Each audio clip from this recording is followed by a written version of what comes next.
We live in an era where perfect precision follows you everywhere. The exact microsecond is beamed from atomic clocks straight to the glowing rectangle in your pocket, absolutely free. But for the world's wealthiest people, that digital perfection often takes a back seat to a strange obsession. They prefer to capture time physically, locking it inside obsolete, spring-loaded mechanical devices. This creates the accuracy paradox. Even early mass-produced digital pieces, like the glowing red LED display on this vintage Pulsar watch, mathematically outperform a $50,000 heirloom. A $20 quartz chip keeps better time than the finest Swiss craftsmanship. If these mechanical items are objectively worse at their primary job, why do people spend fortunes on them? Why are the waitlists to buy a mathematically inferior tool decades long? The purchase of $1 million timepiece marks a total departure from utility. It is an investment in a signal that operates on a completely different frequency than a simple tool. The first defense of these prices is the engineering. Historically, watchmaking required a staggering scale of human labor. Look at these dense factory benches, dozens of artisans hunched over, manually orchestrating a tiny mechanical ballet.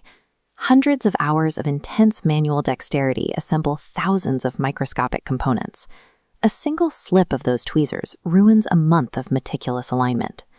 Inside the case, you'll find intricate, layered brass and steel gears, synthetic ruby bearings, and delicate coiled springs.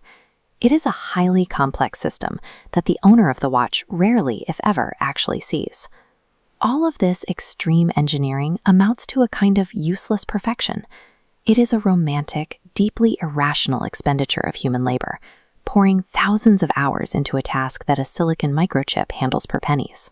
Since the value isn't functional, we have to look outside the normal rules of commerce.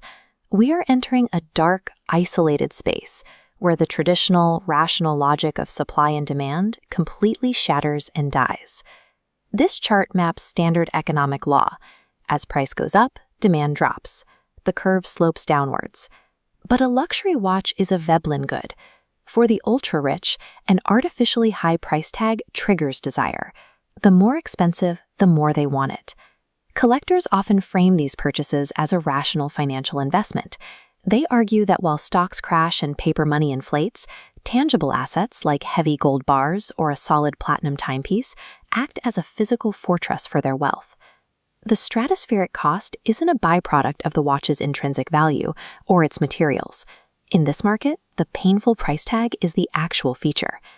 Removing the layers of craftsmanship and investment reveals a simpler, sociological motive. The watch functions as a flashing beacon to a specific, elite tribe. The most sought-after brands enforce strict gatekeeping. Having a spare $100,000 in cash isn't enough to buy one retail. You have to be chosen by the dealer, granted permission to join the club. Wearing the piece becomes a quiet, secret handshake. It proves to anyone in the know that you have arrived socially, and that you possess the ultimate modern luxury, an abundance of time to waste. The brands rely on artificial scarcity and relentless social gatekeeping. Those mechanisms draw a permanent, visible line separating the truly ultra-rich from someone who is merely wealthy. Look past the sociological signaling, and you find a much deeper psychological reality. Imagine the mindset of a person who has already acquired infinite financial resources, someone who can buy literally anything on earth. There is only one force they face that ignores their wealth and status. The relentless passing of seconds ignores wealth, power, and social standing.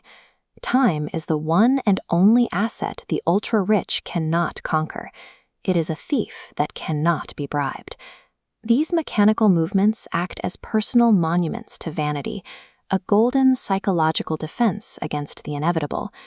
They hope these heirlooms will outlast the heartbeat they measure, warding off the dread of a legacy being swallowed by nothingness.